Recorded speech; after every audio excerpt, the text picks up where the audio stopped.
कृपया ध्यान रखें कि इस चैनल में सभी की सभी जो जानकारी है वो शैक्षिक और सूचनात्मक उद्देश्यों के लिए है। इस यूट्यूब चैनल में प्राप्त किसी भी जानकारी को वित्तीय सलाह, कानूनी सलाह या तो व्यक्तिगत सलाह के रूप में नहीं लिया जाना चाहिए। जय हिंद दोस्तों, आज की इस वीडियो के अंदर कुछ आईएमपी न्यूज़ अपडेट लास्ट 24 घंटों के अंदर आए हैं, उससे कवर करेंगे। प्लस बिटकॉइन के बारे में बात करेंगे और अल्ट्स के बारे में कुछ चीज़ें हैं वो शेयर करेंगे, कुछ अपडेट्स हैं वो शेयर करेंगे। सबसे पहले बिटकॉइन का प्राइस अभी हम देखेंगे $76,000 के ऊपर ट्रेड कर रहा है।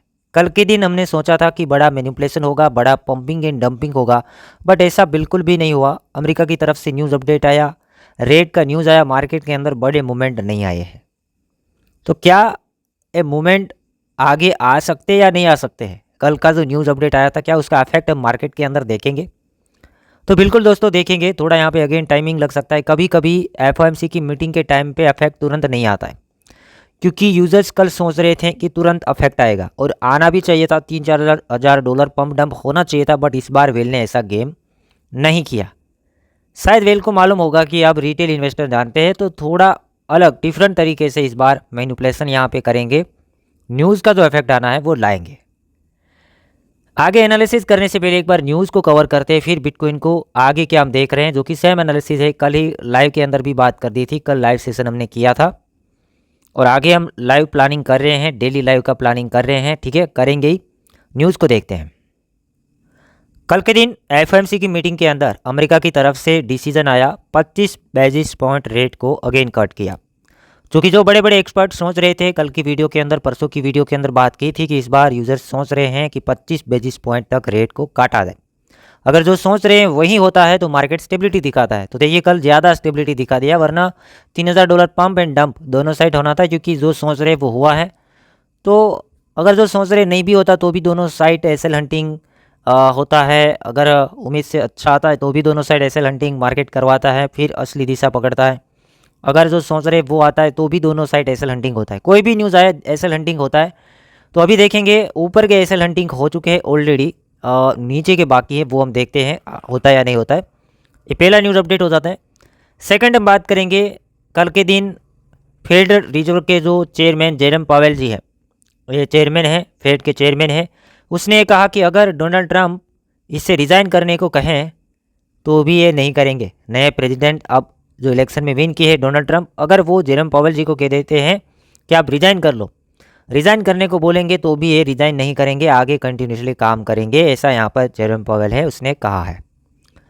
आगे अगेन एक न्यूज़ देखेंगे, ब्लैक रॉक के spot bitcoin ETF gold ETF को आर पार हो चुके हैं, उससे भी ज़्यादा वॉल्यूम वगैरह आ रहा है ब्लैक रॉक कंपनी के अंदर। तो ये पॉजिटिव साइन है बिटकॉइन के लिए, क्योंकि गोल्ड का ईटीएफ तो बड़ा होता है, तो उससे भी पार कर रहा है बिटकॉइन का ईटीएफ, उतना ज़्यादा हाइप चल रहा है। आगे देखेंगे एलन मस्क के लिए भी अब पॉजिटिव चीज़ें होना शुरू हो चुकी हैं। एलन मस्क का जो टेस्ला कंपनी है वो $1 ट्रिलियन के मार्केट कैप को हिट करता है, क्योंकि डोनाल्ड ट्रंप विन करेंगे तो एलन भैया को भी फ़ायदा ही है, क्योंकि वो चाहते ही थे कि डोनाल्ड ट्रंप आए। तो डोनाल्ड ट्रंप आए, उसके बाद एलन मस्क की कंपनियों के अंदर बहुत ज़्यादा पैसा आना शुरू हुआ है। टेस्ला ने $1 ट्रिलियन का मार्केट कैप हिट किया है। आगे देखेंगे, एलन भैया का अब नेटवर्थ $300 बिलियन को टच कर गया है।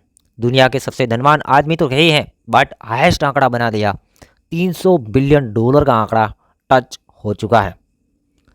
आगे हम बात करेंगे तो अगेन वेल एलेट के अंदर $1 बिलियन USDT है, वो मिंट हुआ है टीथर ट्रेजरी के अंदर से। जब भी टीथर ट्रेजरी के अंदर USDT मिंट होते हैं तब तक मार्केट काफ़ी वोलेटाइल हो जाता है, कुछ टाइम के बाद वोलेटाइल हो जाता है, बड़े बड़े मूवमेंट फटाफट आ जाते हैं। तो देखेंगे अब मूवमेंट आएंगे मार्केट के अंदर, जो कि मिंट हुए हैं तो नया फंड्स आया है, हो सकता है गुमराह करने के लिए हो, देखते हैं। अभी तो हम शॉर्ट साइड एक बार के लिए, शॉर्ट टर्म के लिए देख रहे हैं, बाकी आगे बुलिश है, ओवरऑल पॉजिटिव सोचेंगे, क्योंकि डोनाल्ड ट्रंप विन कर चुके हैं इलेक्शन को। दोस्तों ये थे ताज़े न्यूज़ अपडेट।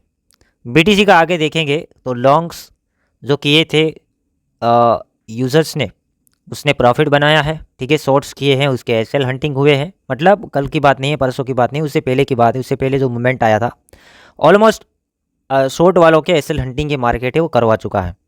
अब लॉन्ग्स के एसएल हंटिंग अगर करवाने हैं न्यूज़ के आधार के ऊपर कि भाई जो लॉन्ग्स किए उसके तो एसएल हंटिंग कहीं हुआ ही नहीं, इतना बड़ा इलेक्शन हो गया, हंटिंग तो बनता है, इसका मतलब ये नहीं कि बुल मार्केट नहीं आएगा, पहले हंटिंग करवा लेगा दोनों साइड, फिर रैली शुरू हो जाएगा, ऐसा हम सोच सकते हैं। तो शॉर्ट्स वालों का हंटिंग हो गया, लॉन्ग वालों का हंटिंग करवाना है तो पहला टारगेट मैंने दिखाया था बीटीसी यहाँ तक ट्राई करेगा 74,500, उससे भी ज़्यादा वेल ने सोच लिया तो 73,500, उससे भी ज़्यादा वेल ने सोच लिया तो ये जोन मैंने दिखाया था 72,700। कल के दिन की बात है, कल हम लाइव सेशन के अंदर कवर किए थे। एकदम शॉर्ट टर्म के अंदर 3 हंटिंग यहाँ पे दिख रहा है, बाकी उससे भी ज़्यादा हंटिंग मुझे पॉसिबल लगा था कि भाई मार्केट है अगेन $67,000 तक का हंटिंग भी कर सकती है। जितना तेज़ी से गया है एक बार हंटिंग करे और फिर रियल में मार्केट है वो चलना शुरू हो जाए, क्योंकि मार्केट इतने फॉर्मों के साथ तो संभावनाएं कम बनती हैं और अगर जाता है तो अच्छी चीज़ें हम भी चाहते हैं, बट जो रेगुलर चल रहा है उसे देखने के बाद कि भाई ये रैली किया न्यूज़ के आधार के ऊपर, शॉर्ट्स वाले तो काफ़ी गए, जितने शॉर्ट्स करते गए बड़े बड़े लिक्विडेट भी हुए होंगे, एसएल भी हंटिंग हुए होंगे, और अब मार्केट ऐसे ही इधर जहाँ से शुरू हुआ था उसी के आसपास आ जाए ताकि ये कवर हो जाए। इधर कहीं ऐसे लगा कि लोग ट्रेड कर रहे हैं, उसका हंटिंग हो जाए, फिर फटाक से ऊपर जाना शुरू हो जाए। इस तरीके से मार्केट चलता है, तो ऐसा कुछ सोच रहे हैं। बाकी देखते हैं किस दिशा के अंदर मार्केट जाता है, एसएल के साथ देखेंगे। और मार्केट कल से एक ही जगह के ऊपर रुका हुआ है, कुछ भी नहीं हुआ है, ना उतना ज़्यादा ऊपर ना उतना ज़्यादा नीचे। 4 आवर्स टाइम फ्रेम के अंदर हम देखेंगे। इस शॉर्ट टर्म एनालिसिस हो गया। लॉन्ग टर्म आप बिटकॉइन भी खरीद सकते हैं पार्ट के अंदर, इथेरियम भी, जहाँ पे 8-10% का करेक्शन देखने को मिले कहीं भी खरीद सकते हैं। लॉन्ग टर्म आप देख रहे हैं। और अल्ट्स की बात करेंगे तो अल्ट्स में उतने बड़े मूवमेंट आए ही नहीं है, तो अल्ट्स आप अभी भी डीसीए जारी रख सकते हैं, क्योंकि आगे अल्ट सीजन आएगा, टाइम लगेगा। ये जो बातें अभी हमने एनालिसिस की कर दी कि भाई डंप छोटा वो फ्यूचर स्टेट वालों के लिए होता है, बाकी ओवरऑल मार्केट पॉजिटिव चलेगा, वो हम काफ़ी टाइम से बातें करते आ रहे हैं, जब से मार्केट का एक ट्रेंड हम लोगों ने पकड़ लिया तब से। ठीक है।